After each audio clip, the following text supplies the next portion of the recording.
So ayan, naglalakad tayo na naman, nanay. Maghahanap naman tayo habang naglalakad, nanay Delia. Tingin-tingin kayo sa kabundukan para maghanap na naman tayo ng mapapasaya natin. Ay, ayun. Ayan. Baba tayo, nanay Delia. Ayun. Hindi ka natatakot, ma'am? Ay, naku. Ba't natakot ka? Dito, sandaan? Ha? Dito Kahit po. dito Ito. na lang, dito na lang eh. Hintayin na lang kita dito, ma'am. So ayan po mga kabayan, meron naman tayo nakita. Bumaba tayo ulit. No? Titinan natin, nanay Delia, kung anong ginagawa nila dyan. Sige, huwag mo na akong alalayan. Sige po. Kayo ngayong alalayan ko eh. Hindi po, madulas ka ng ganun. Paano pag kayo ang madulas? Hindi po. Hi! Hello!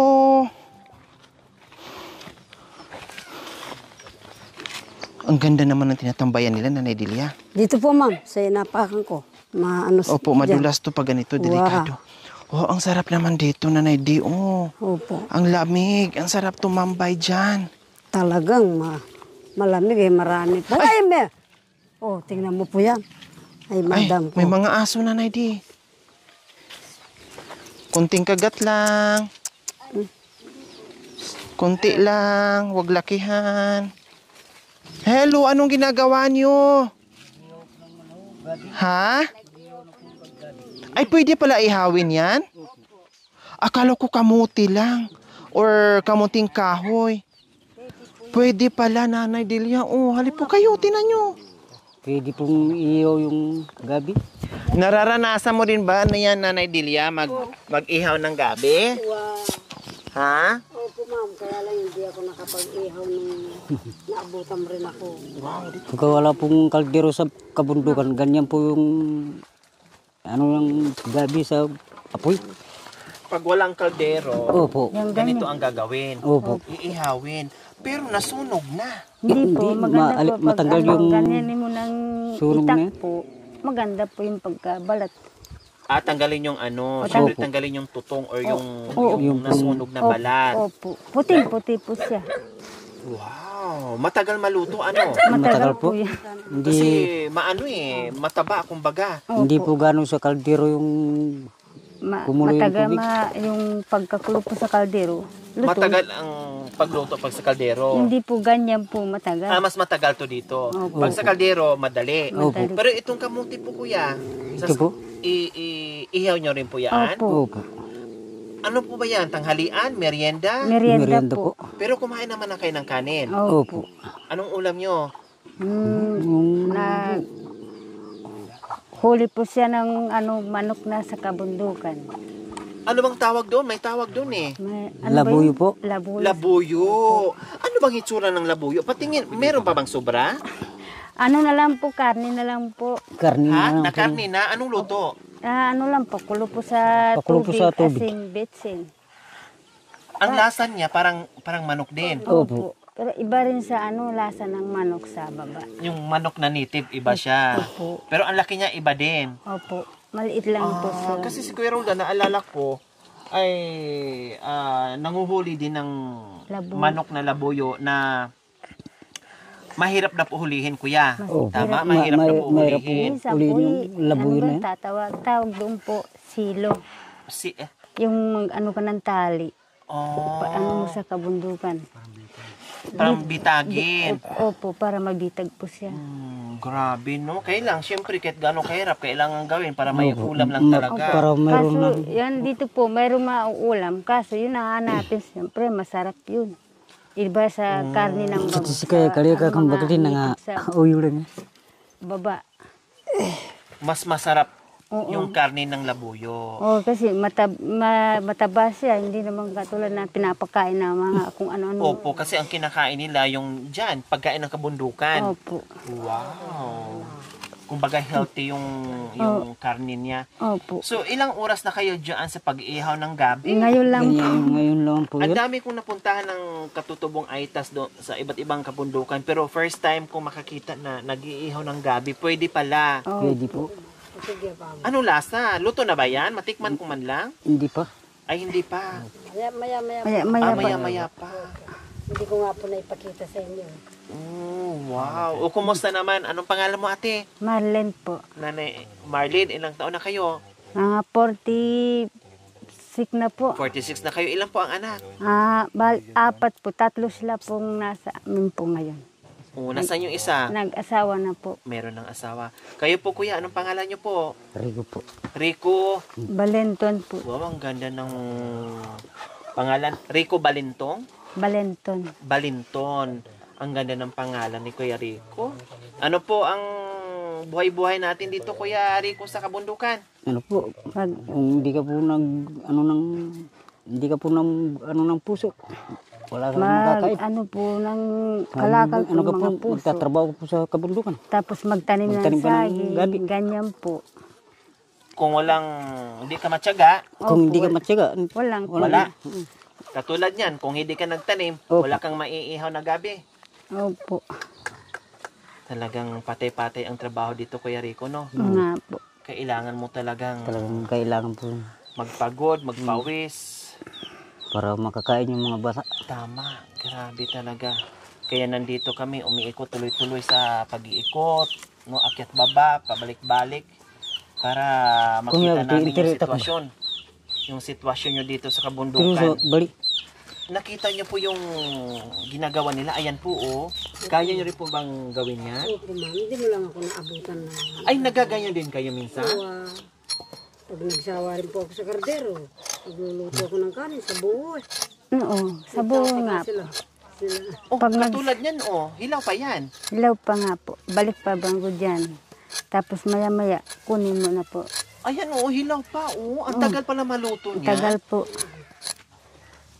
Oh my, akala mo luto na kasi sunog niyo yung balat. Opo. Anong lasa?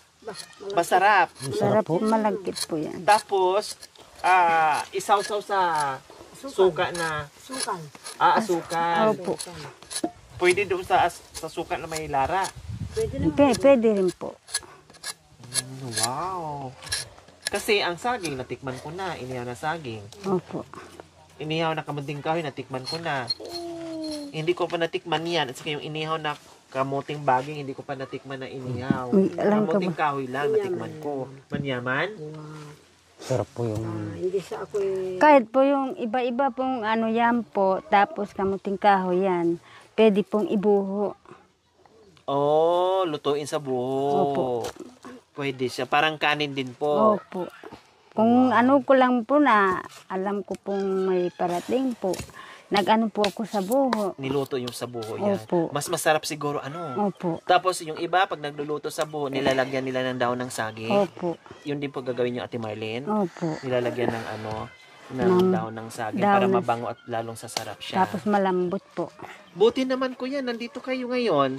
Walang trabaho sa bukid, walang tanim, walang harvest. Napahinga po siya. nagpapahinga po.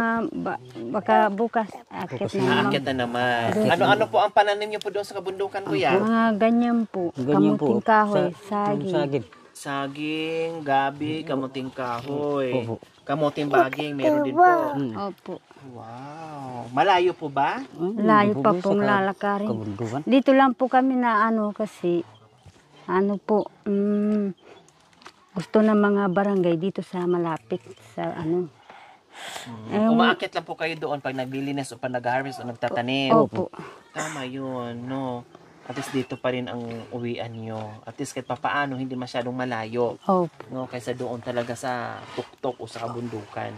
So, ayan po mga kabayan, hindi na po pala natin maantay kasi ang tagal po pala, ayan, maraming proseso. Hindi siya basta-basta maluto. Opo, ma'am. Grabe, kasi siyempre ang kapal o malaki yung Oo, malaki po. tapos tatanggalan nilang ganyan, tapos iihaw ulit hanggat maluto siya. Opo. Oh, 'di ba? Okay naman po. Kahit na nakakabili ka po ng mahal na pagkain, mga bigas po. Okay naman po na raos po ng araw-araw pagkain. Na nakakaraos araw-araw. Opo. Yun yung importante na. Yun ang importante po, nakakakain po. Buhay-buhay. Opo, nakakakain po ng 3 beses maghapon po. Basta masipag ka lang talaga Opo. dito. Katulad po ngayon, nagpapaaral po akong 2. May estudyante kayo. Opo, grade 6 po yung isa. Tapos yung isa grade 4. Wow, tama yung ginawa. Nilalakad nila pong Ang layo. wala yun. Wala dito po sa baryo po. Opo, ang layo na nito eh. Marley, no? Hindi bali, at least yung sipag at tiyaga nila para naman din sa kinabukasan na Opo. balang araw, kundi kahit pa paano ay gagaan din ang pamumuhay nila. 'Di ba? Yan yung bunga o sukli doon sa hirap niya dito sa kabundukan, na ang mga magulang grabe ang sakripisyo para mabigyan lang na talaga ng magandang edukasyon yung mga anak nila. Di ba po na Ate Marie? Opo. Ayan. Nakailang hagod na kayo dyan? Opo. Nakadalawa na po. Nakadalawa na. Ilang beses ba bago maluto? Luto na po. Ay, luto na? Pwede na po. Kahit naman yung pinakamasarap yung balat niyang puting-puti po. Kung ano lang yung pang yan mo po, yan ang masarap. Mainit ko yan. Hinahawakan mo lang. Tiyagaan lang po para kung baga po para makakain po. Kung So, ayan po mga kabayan, luto na daw yan, no? Pero mukhang matigas pa, oh. talagang matigas po yan. Matigas pa. Paano mo kainin? Ano natin ang ito Nayayang yun. Kunti lang. Kunti lang. Dito mo ilagay ko. Sus. Ayun, malambot na pala doon sa sa Ay, luto. hindi pa na gitna. Ayun. Ito lang ang tumigas, yung balat. Pero yung laman niya, pinakaloob, ay malambot na. Oh. Ito lang, sige, tikman ko lang. Ito lang. Yung usok, ma'am. Yung usok, tikman ko. Kanina ko pa natikman. Sabi ko, yung usok pumupunta sa'yo. Sana, yun na lang. Hindi ko lang nasabi. Tinikman na una yung tikim yung usok. Yung ma'am, sabi ko. Kaya kayo nalinis na. Mga dyan. Babaliktad yung ano niya. Sabi mo dito. Huwag ito gamitin. Sabi ko, pwede, kahit dito na lang. Hindi na ako makalabas ng kaluluwa. Ah, Masarap mga kabayan. Maalinamnam. wow, tama na. Hindi man kami nagbibiyo. Tikman mo anak mo. Tikman mo yun.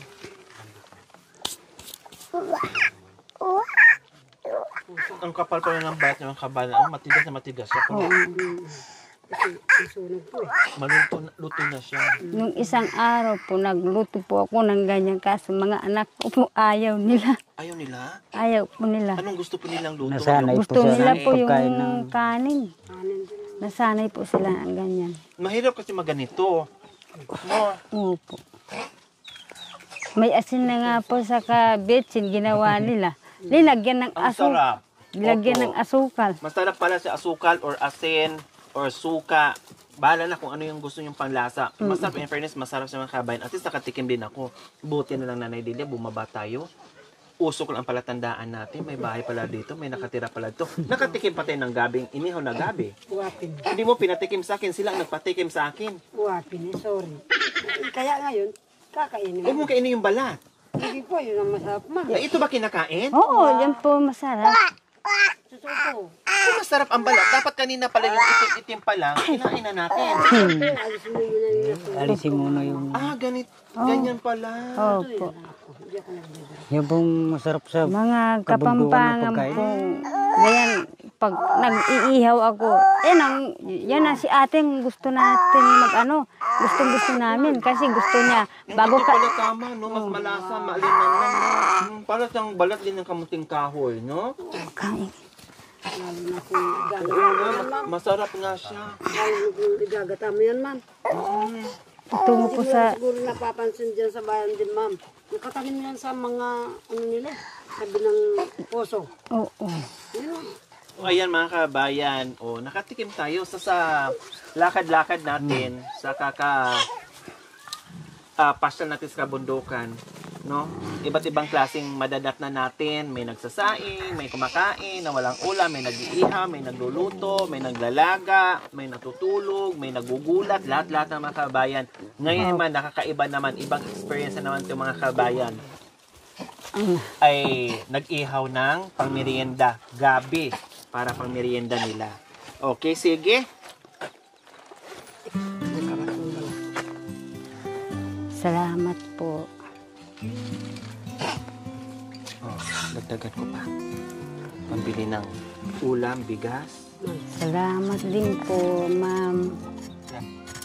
3,000. 4,000. 5,000. Marami pong salamat sa inyo. Sana po marami pong kayo matulungan kagaya Sige, namin.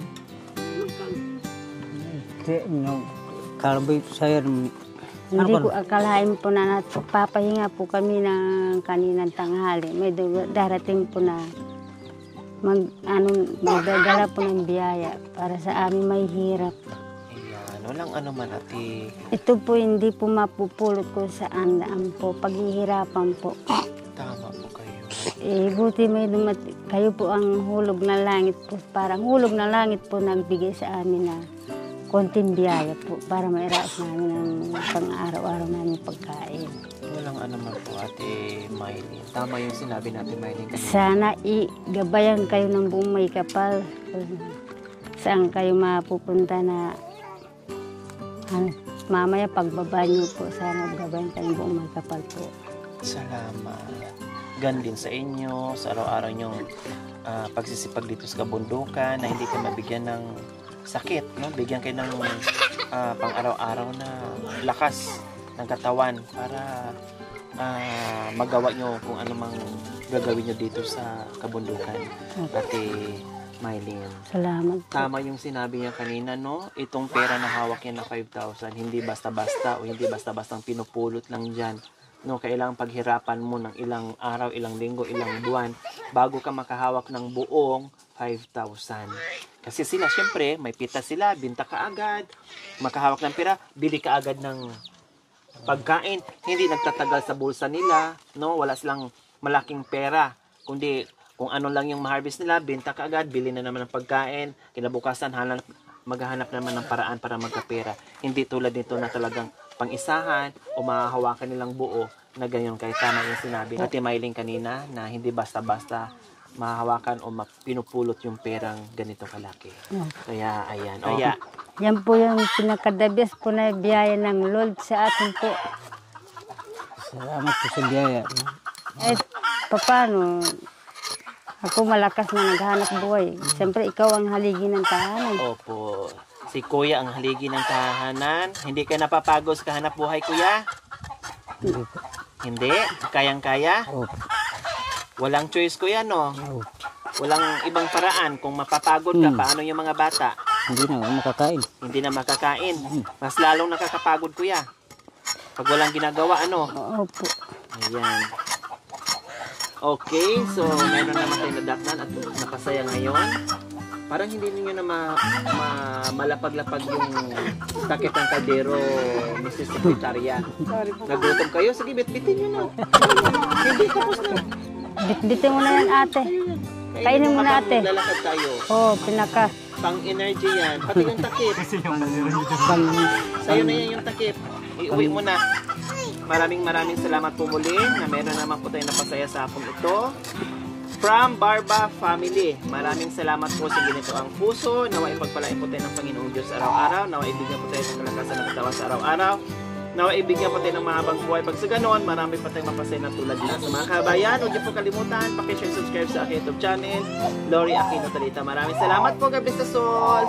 Bye, Ate Maylin and Kuya Rico. Bye-bye. Bye-bye po sa inyo. Salamat po muli. Barba Family. Thank you for watching. Don't forget to like, share, and subscribe. Hey there. Subscribe to my channel. And also press Lori this bell Aquino Talita, mabuti ang puso, di kayo hahayaan, tutulong sa mga kababayan.